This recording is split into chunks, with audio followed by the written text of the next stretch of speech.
بسم اللہ الرحمن الرحیم۔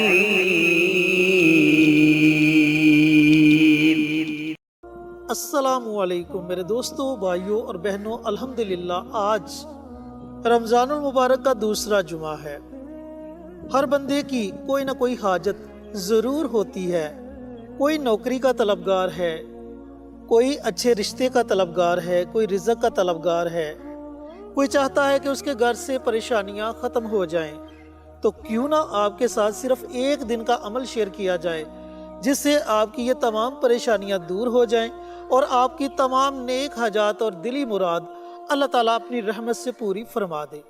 تو دوستو، آج کی ویڈیو میں مولانا مفتی محمد بابر شہزاد صاحب آپ کے ساتھ کچھ اس طرح کا ہی عمل شیئر کریں گے جس کو پڑھنے سے ہی اللہ تعالیٰ آپ کی تمام پریشانیوں کو دور فرما دے گا اور آپ کی تمام نیک حاجات دلی مراد کو پورا فرما دے گا۔ اس کے لیے آپ نے ویڈیو کو آخر تک ضرور دیکھنا ہے۔ نحمدہ ونصلی علی رسولہ الکریم، اما بعد۔ آج رمضان المبارک کا دوسرا جمعۃ المبارک ہے اور یہ دونوں ہی بڑے ہی بابرکت موقع ہیں، ایک رمضان المبارک اور پھر دوسرا جمعہ۔ رمضان المبارک پورے سال کے مہینوں کا سردار مہینہ ہے، جمعۃ المبارک پورے ہفتے کے دنوں کا سردار دن ہے۔ دونوں ہی باکمال موقع ہیں، چاہے رمضان المبارک ہو اور چاہے جمعۃ المبارک ہو۔ ویسے بھی حضور صلی اللہ علیہ وسلم کی ذات عالی نے رمضان کی فضیلت بھی بیان فرمائی اور جمعۃ المبارک کے دن کی فضیلت بھی بیان فرمائی ہے۔ رمضان المبارک کی فضیلت کیا ہے کہ جو شخص ایمان اور احتساب کے ساتھ اس ماہ مقدس میں روزے رکھتا ہے، اللہ کی ذات عالی اس کے تمام گناہوں کو بخش دیتا ہے، تمام گناہوں کو معاف فرما دیتا ہے، اور وہ ایسے ہوتا ہے جیسے ابھی ابھی اپنی ماں کے پیٹ سے پیدا ہوا ہو۔ ایسے اللہ تعالیٰ اس کو پاک صاف فرما دیتے ہیں، گناہوں سے صاف ستھرا ہو جاتا ہے۔ یہ ہے ماہ رمضان کی فضیلت۔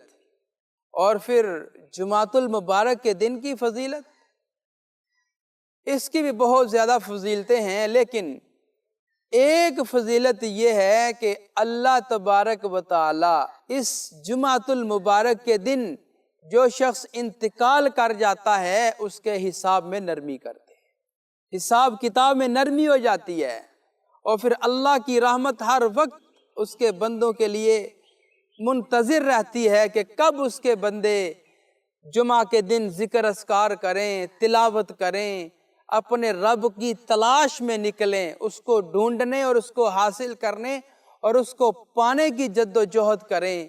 یہ اللہ کی رحمت بہانے ڈھونڈ رہی ہوتی ہے، لہٰذا یہ مبارک موقع اپنے ہاتھ سے نہ جانے دیں۔ کیا پتہ دوبارہ زندگی میں یہ رمضان اور یہ سنہری موقع جمعۃ المبارک نصیب ہو یا نہ ہو۔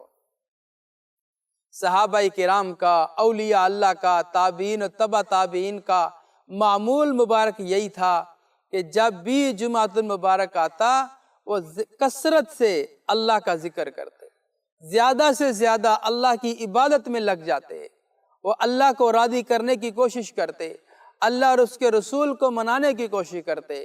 شیخ عبد القادر جیلانی محبوب سبحانی رحمۃ اللہ تعالی علیہ نے فرمایا کہ جمعۃ المبارک کے دن ایک ایسی گھڑی ہے کہ اگر بندہ اس گھڑی کو پالے، اس کو حاصل کر لے، اس میں اللہ سے جو مانگے گا اللہ اس کو عطا کر دے گا، جو دعا اللہ کی ذات عالی سے مانگے گا اللہ اس کو پورا کر دے گا اس کو۔ اما فاطمہ رضی اللہ تعالیٰ عنہ نے ارشاد فرمایا کہ جمعۃ المبارک کے دن نماز عصر کے بعد سے لے کر نماز مغرب تک یہ دعاؤں کی قبولیت کا وقت ہے، اس وقت کو ضائع نہ کیجیے۔ یہ دعاؤں کی قبولیت کا وقت ہے، اس وقت میں آپ اللہ سے جو بھی مانگتے ہیں، جو بھی آپ کی حاجت ہے، جو بھی ضرورت ہے، جو بھی مسئلہ مسائل ہے، جب اللہ کی بارگاہ میں رکھتے ہو اللہ ضرور اس کو پورا فرماتا ہے، اللہ ضرور اس کو قبول کرتا ہے۔ اللہ آپ کی حاجت کو چاہے وہ ریت کے ذروں سے زیادہ ہو، پہاڑوں سے زیادہ وزنی ہو، اللہ ان سب کو پورا کر دیتا ہے۔ شرط یہ ہے کہ سچے دل سے، ایمان کامل سے، یقین محکم سے ہم اپنے رب کو منانے کی کوشش کریں، اس کے سامنے ہم اپنی حاجات و ضروریات کو رکھنے والے بن جائیں۔ صحابہ کرام کے متعلق آتا ہے کہ جس صحابی کو کسی بھی چیز کی ضرورت ہوتی تھی وہ کسی سے ادھار مانگنے کی کوشش نہیں کرتے تھے، یا تو وہ رسول اللہ کے دربار میں حاضر ہوتے تھے یا پھر اللہ کے دربار میں حاضر ہوتے تھے۔ صرف وہ کیا کرتے تھے؟ وضو کیا، 2 رکعت نماز نفل صلاۃ الحاجت پڑھی، اللہ کی بارگاہ میں حاضر ہو گئے، کھڑے ہو گئے، یا اللہ مجھے فلاں چیز کی ضرورت ہے، مجھے فلاں حاجت ہے، میرا فلاں مسئلہ ہے، اے اللہ پورا کر دے۔ تو روایات میں آتا ہے ابھی سلام نہیں پھیرتے تھے تو اللہ ان کے اس مسئلے کو پورا فرما دیتے تھے، حل فرما دیتے تھے۔ قرآن پاک میں حضرت عزیر علیہ السلام کا واقعہ ہے کہ 100 سال تک اللہ نے حضرت عزیر کو سلائے رکھا، دیکھا تو گدھا نہیں ہے پاس، 2 رکعت نماز نفل پڑھی، ابھی سلام نہیں پھیرا، اللہ کی ذات عالی نے وہی مرا ہوا گدھا اس کو زندہ کر دیا، سامنے کھڑا کر دیا۔ تو یہ ہے اللہ۔ اگر ہم اللہ کو منانے کی، اپنانے کی، اس کے رسول کو راضی کرنے کی کوشش کرتے ہیں تو اللہ ایسا وقت بھی آتا ہے کہ ہمیں بن مانگے ہی عطا کر دیتا ہے، بشرطے کہ ہم اس کو راضی کرنے والے بن جاؤ۔ تو یہ جمعۃ المبارک کا دن بڑی ہی برکتوں والا دن، بڑی وسعتوں والا دن ہے اور بڑا سنہری موقع ہے۔ اس موقع کو ہاتھ سے نہ جانے دیجئے، اپنے زندگی کے تمام مصروفیات کو ایک سائڈ پہ رکھتے ہوئے اس میں عبادت کیجئے، اللہ کو راضی کیجئے، اس کے رسول کو راضی کیجئے۔ انشاءاللہ وہ بھی مل جائے گا جو مانگ رہے ہیں اور وہ بھی مل جائے گا جو نہیں مانگ رہے، سب کچھ اللہ دے دے گا۔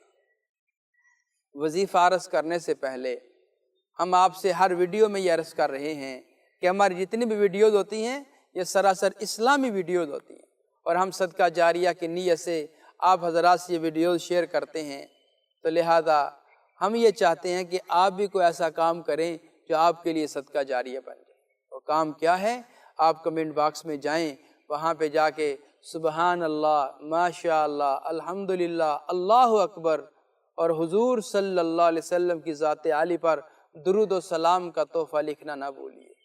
آپ نے لکھ دیا، کوئی نیا عزیز آئے گا کمنٹ باکس میں، آپ کا لکھا ہوا پڑھ جائے گا، آپ کو بھی اجر ملے گا، اس کو بھی اجر ملے گا اور ہمیں بھی اجر ملے گا۔ کام بظاہر چھوٹا ہے، عمل بہت بڑا ہے، اس کا اجر بہت زیادہ ہے، اور یہ صدقہ جاریہ ہے قیامت تک۔ اس صدقہ جاریہ کی چین میں ہم سب برابر کے شریک ہو جائیں گے، لہذا یہ کام کرنا آپ مت بھولیے گا، ضرور کیجئے یہ کام۔ اب آتے ہیں وظیفے کی طرف۔ جمعۃ المبارک کا دن آپ کے پاس ہے، سارا دن کسی بھی وقت آپ یہ عمل کر سکتے ہیں۔ عمل کیا ہے؟ اول اور آخر 3 بار درود پاک پڑھنا ہے، 3 بار درود پاک، کوئی بھی آپ درود پڑھ لیں جو آپ کے ذہن میں ہے، درود ابراہیمی ہے یا صلی اللہ علیہ وسلم ہے یا اور جو درود آپ کے معمولات میں ہے آپ وہ پڑھ لیں۔ اول 3 بار، آخر 3 بار، درمیان میں ایک تسبیح یعنی 100 مرتبہ بسم اللہ کے ساتھ سورۃ اخلاص پڑھنی ہے۔ بسم اللہ الرحمن الرحیم، قل هو اللہ احد اللہ الصمد لم یلد ولم یولد ولم یکن لہ کفوا احد۔ یہ جو سورۃ اخلاص ہے اس میں اللہ کا اسم اعظم پوشیدہ ہے، وہ کیا ہے؟ اللہ الصمد۔ اللہ نے اس کو ظاہر نہیں فرمایا، لیکن علماء کرام کہتے ہیں کہ سورۃ اخلاص میں اسم اعظم۔ سورۃ اخلاص پڑھ کر انسان جو اللہ سے مانگتا ہے اللہ اس کو پورا کر دیتا ہے۔ اور بسم اللہ آپ نے صرف ایک بار پڑھنی ہے، بار بار بسم اللہ کا تکرار کرنے کی ضرورت نہیں ہے، بار بار بسم اللہ پڑھنے کی ضرورت نہیں، صرف ابتدا میں ایک بار بسم اللہ پڑھ لینی ہے اور اس کے بعد 100 مرتبہ یعنی ایک تسبیح سورۃ اخلاص کی آپ نے کر لینی ہے۔ عمل کر لیا، عمل آپ کا مکمل ہو گیا، دن کے کسی بھی حصے میں آپ کر لیں۔ اور اب دعا کب مانگنی ہے؟ جب آپ روزہ افطار کرنے کے وقت میں داخل ہو جائیں، روزہ افطار کرنے سے چند منٹ پہلے اللہ کے سامنے ہاتھ پھیلا دینے، اس کی بارگاہ میں ہاتھ پھیلا دینے، اللہ کو کہنا ہے کہ یا اللہ میری فلاں حاجت ہے، میرا فلاں مسئلہ ہے، رمضان المبارک کا مہینہ اور پھر سورۃ اخلاص کا عمل، یا اللہ ان 3 چیزوں کی برکتوں سے میرے جتنے بھی مسئلے مسائل ہیں، حاجات ہیں، ان کو تو نہیں حل کرنا ہے اور حل کر دے۔ یہ اللہ کی بارگاہ میں جب آپ ہاتھ پھیلائیں گے، روزہ افطار کرنے کے وقت اللہ سے دعائیں مانگیں گے، اللہ انشاءاللہ آپ کو بے حساب عطا کرے گا اور آپ کی ساری دعاؤں کو شرف قبولیت بھی عطا فرمائے گا۔ جی تو محترم ناظرین و سامعین، رمضان المبارک کے دوسرے جمعے کا مفتی صاحب نے آپ کے ساتھ ایک بڑا ہی زبردست عمل شیئر کیا۔